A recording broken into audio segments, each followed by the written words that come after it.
Hi, this is Brandon Smiley from Thirst Gym. Today I'm going to talk about the hinge progression model that we use here at Thirst.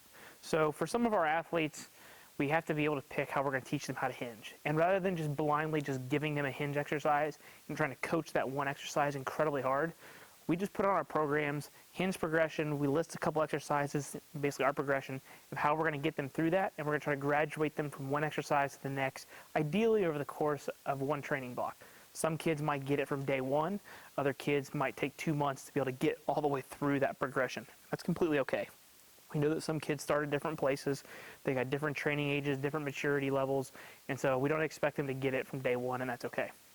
Just know that this progression model, we're talking about kids about from 9 or 8 up to about 12 or so. You can still see this outside of that realm. Your 13 and 14-year-olds still might have problems with this. Even high schoolers sometimes have problems with this. There's a good way to help teach your high school kids how to hinge if they have no idea. Or it can even be used for your personal training client that's, again, has a hard time trying to hinge. So don't think that it's just the scope of 9 to 12-year-olds. You can use it for any population that you wish. This is just what we do here at Thirst. So the first exercise we have is called a handcuff RDL. So for this exercise, you're just going to need a light kettlebell. You don't need anything crazy. The whole point of the kettlebell is just to be a teaching implement to help teach how to hinge. So this is just a 4-kilo kettlebell. It's nothing crazy. It's not going to hurt anybody. This is generally what we start kids with. We're going to start with our handcuff position, which is where we're going to take this kettlebell and we're going to put it behind our back. And then we're going to get their feet in their hinge position as well. So just shoulder width stance. Feet are going to face forward, kettlebell's behind, and this is why we call it the handcuff position. Looks like your hands are cuffed. So it's another good reason that it kind of works with kids. So feet are forward. We're going to teach them to bend their knees just a little bit, what we call that soft knee. We're going to have, the good thing about this being a handcuff position is chest is almost already up. It's really hard to get your shoulders to roll forward and be in a bad posture when you're back here like this. So very rarely do we have to coach. The chest needs to be tall, but every now and then you will have to coach that. But chest is tall, knees are unlocked, and we're just going to tell our athletes or our clients to push their butt back into this kettlebell right here. So they're going to push their butt back into the kettlebell and then tall. Back into the kettlebell and tall. So what we're wanting them to feel is they're wanting to feel that stretch in that hamstrings, make sure the back stays good and flat and neutral, and all they're going to do is they're just going to bring their hips forward each repetition. Once they get this, then we graduate to our next exercise. So once that, just the movement, the weight to me does not matter. We just use the kettlebell to teach it. So once that is taught, we're good. If we have to spend all week on that, that's completely okay. The next exercise we do is we take a med ball. Nothing crazy again, but this we actually do have a weight that I like to see them get to before we go to the next one. So we just take the med ball. We're just gonna have them squeeze it, so they can either lock their arms, they can hold it. The main thing is we want them to actually kind of give it a bear hug, okay?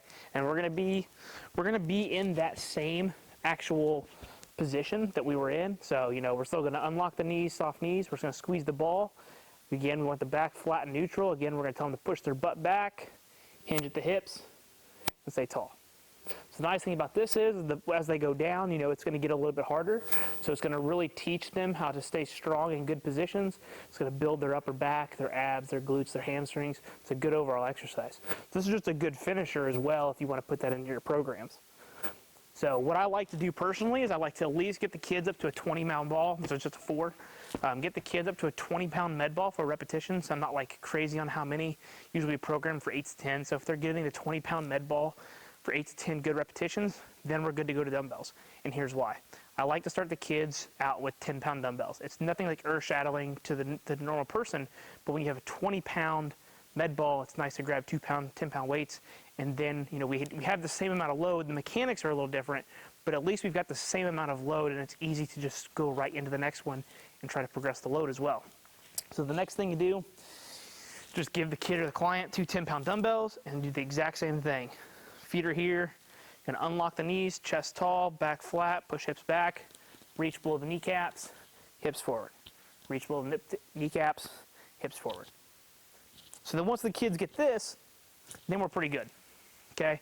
So then we can actually start cranking up on the dumbbells a little bit, and then our next progression that we go to from that is actually an RDL with a barbell for our kids that are 14 and older. Then we get them to a barbell. So for our girls, they have to be able to get to do the 20-pound dumbbells for reps, and the guys, we like to see the 25-pound dumbbells for reps.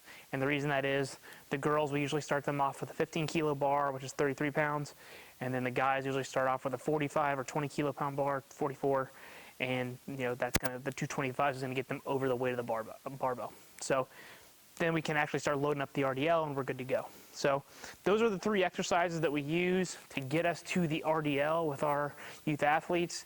And again, like I said, our youth athletes usually aren't going to use an actual barbell on their RDLs, usually until they're in 7th or 8th grade. We'll just stick with the dumbbells. But if you have any questions, just visit thirstgym.com. Thank you. Have a great day.